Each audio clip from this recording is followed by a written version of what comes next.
তিনি যে বাংলাদেশের জন্য, বাংলা ভাষাভাষী মানুষের জন্য যে কি কাজ করেছেন, এটা হয়তো বাংলাদেশের মানুষ এখনো আজ করতে পারেনি, কিন্তু আমার বিশ্বাস এই বাংলাদেশের বুকে তার লেখনীর উপরে একটা বিপ্লব সাধিত হবে। যেই ইসলাম অধিকাংশ মানুষ চর্চা করে সেটা ভুল ইসলাম, যে ইসলামের মাধ্যমে আল্লাহর সন্তুষ্টি, রাসূলুল্লাহ সাল্লাল্লাহু আলাইহি সাল্লামের আনুগত্য করা। যা বাংলাদেশের বুকে যদি কখনো তাওহীদের বিপ্লব ঘটে, আমরা দৃঢ়তার সাথে সেটা বলতে পারি, সেটা বাংলাদেশ আহলে যুব সংঘের মাধ্যমেই সেটা হওয়া সম্ভব। এমন কোনো বাড়ি ঘর থাকবে না, সম্মানিতের ঘরে সম্মানের সাথে ইসলাম প্রবেশ করবে, এবং যারা অসম্মানিত তাদের ঘরেও বাধ্য হয়ে বা তাদেরকে ইসলাম পালনে বাধ্য করা হবে। এই বাংলাদেশের বুকেও যেই ইসলাম অধিকাংশ মানুষ চর্চা করে সেটা ভুল ইসলাম, যে ইসলামের মাধ্যমে আল্লাহর সন্তুষ্টি, রাসূলুল্লাহ সাল্লাল্লাহু আলাইহি সাল্লামের আনুগত্য করা, যার মাধ্যমে সম্ভব নয়। ঢাকা বিশ্ববিদ্যালয়ের একজন বড় ভাই, আমি যখন প্রথম ভর্তি হই, উনি হচ্ছে একজন একটা ইসলামী সংগঠনের এবং উচ্চ পর্যায়ের দায়িত্বশীল। তিনি যখন জানলেন আমি নওদাপাড়া মাদ্রাসার ছাত্র এবং ডক্টর আসাদুল আল গালিব স্যারের মাদ্রাসার ছাত্র, তিনি আমাকে স্যারের অনেক প্রশংসা করলেন। বিশেষ করে স্যারের যে সাংগঠনিক বইগুলো, যেগুলো আমরা সাংগঠনিক বই হিসেবে পাঠ করে থাকি, বিশেষ করে একামতে দিন, 3টি মতবাদ, তারপরে স্যারের জিহাদ ও কিতাল, এই বইটা এত বেশি প্রশংসা করলেন স্যারের সিরাত সম্পর্কে, তারপরে স্যারের নবীদের কাহিনী সম্পর্কে। তো তিনি বললেন যে বাংলাদেশের মানুষ ডক্টর আসাদুল্লাহ আল গালিব স্যারকে এখনও চিনতে পারেনি। এই লোকটা জীবদ্দশাতে তিনি যে কি লিখেছেন, তিনি যে বাংলাদেশের জন্য, ভাষাভাষী মানুষের জন্য যে কি কাজ করেছেন, এটা হয়তো বাংলাদেশের মানুষ এখনো আজ করতে পারেনি, কিন্তু আমার বিশ্বাস তিনি কিন্তু আমাদের সংগঠনের না। তিনি বলছেন আমার বিশ্বাস এই বাংলাদেশের বুকে তার লেখনীর উপরে একটা বিপ্লব সাধিত হবে। সুবহানাল্লাহ।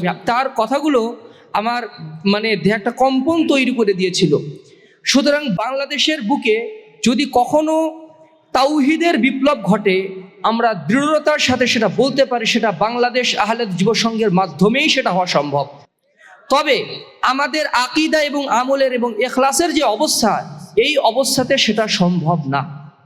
আমাদের আকীদার বিপ্লব আনা, যেটা আমাদের সমাজ বিপ্লবের ধারাতে ছোট ছোট বই, কিন্তু এটা বোমা বারুদের মতো, এক একটা অ্যাটম বোমের মতো বই। এই বইগুলো যেন আমরা অধ্যয়ন করি।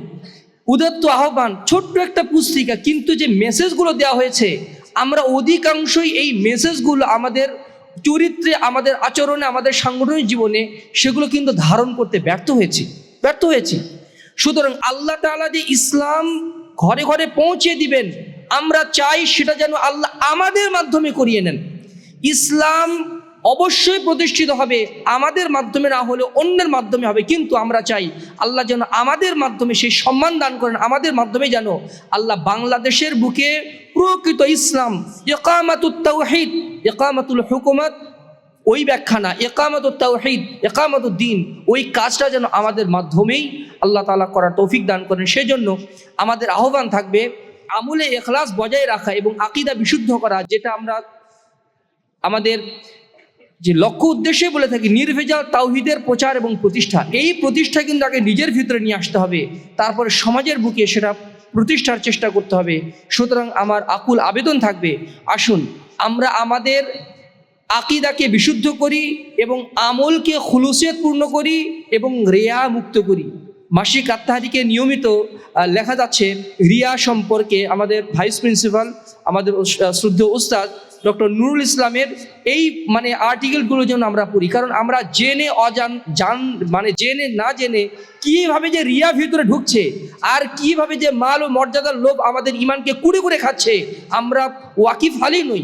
সুতরাং এই ব্যাপারেও জানার প্রয়োজন আছে। এই বলে আমি আমার আলোচনা শেষ করছি। আকুলু কওলি হাযা ওয়া আস্তাগফিরুল্লাহ লি ওয়া লাকুম ওয়া লিসাইরিল মুসলিমিন ফাস্তাগফিরুহু ইন্নাহু গফুরুর রহিম। আসসালামু আলাইকুম ওয়া রাহমাতুল্লাহ। ইতিহাস সাক্ষী রয়েছে যে কোনো সালাফে সালেহিনকে তার জীবদ্দশাতে মূল্যায়ন করা হয়নি।